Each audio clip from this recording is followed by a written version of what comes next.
કેમ છો? મજામાં? સુવાક્યોની દુનિયામાં, સુવિચારની દુનિયામાં આપનું સ્વાગત છે.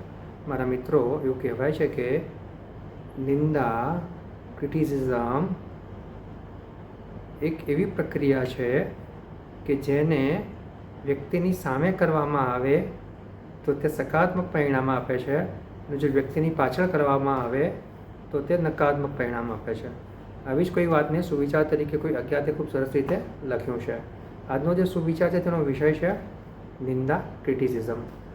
કોઈ અજ્ઞાતે લખ્યું છે કે એવી જગ્યાએ ક્યારેય ના બેસો, ક્યારેય ના ઊભા રહો કે જ્યાં અન્ય વ્યક્તિઓ બીજા વ્યક્તિઓની પીઠ પાછળ નિંદા કરતા હોય.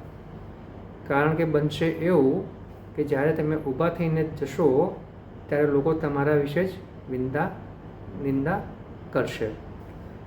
બસ મારા મિત્રો, વાત ખૂબ જ સીધી છે, ખૂબ જ સરળ છે, એટલી જ મહત્ત્વની છે. અહીંયા જે વાત છે તે નિંદાની છે, ક્રિટિસિઝમની છે.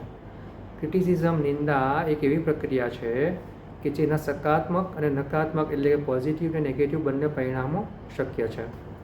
જ્યારે વ્યક્તિ સામે જ નિંદા કરવામાં આવે, સામે જ ક્રિટિસિઝમ કરવામાં આવે તો આવા સમયે વ્યક્તિ પોતાનામાં સુધાર લાવે છે. જ્યાં તેને ખબર પડે છે કે મારે અહીંયા બદલવાનું છે, મારે બદલાવાનું છે, સુધારો કરવાનો છે, ત્યાં તે કરી શકે છે. કારણ કે તેને ખબર પડે છે કે તેની નિંદા તેની સામે જ થઈ રહી છે. તેણે જે કંઈ કર્યું છે તેના વખાણ કે તેની નિંદા સામે જ થઈ રહી છે. પરંતુ જ્યારે વ્યક્તિ હાજર નથી અને તેની પાછળ તેની નિંદા કરવામાં આવે છે તો તે વ્યક્તિને ખબર જ નહીં પડે કે તેનામાં શું સુધારા કરવાના છે, શું બદલાવ લાવવાના છે.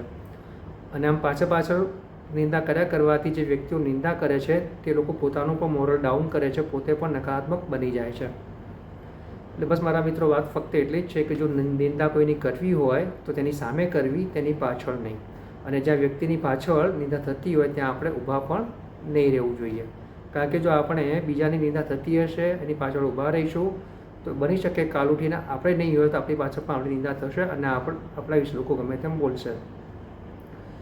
તો બસ મારા મિત્રો, નિંદા વિશેની આટલી વાત આપણે આપણા દિલમાં ઉતારીએ, આપણા મનમાં ઉતારીએ અને જ્યાં હોય ત્યાં આપણે સામે જ નિંદા કરીએ, પાછળ કોઈ નિંદા કરે એની સાથે ઊભા ના રહીએ. બસ આટલું જાણીએ તો આપણે આપણા જીવનને ઓર વધારે સારું, બહેતર બનાવી શકીએ. Thank you.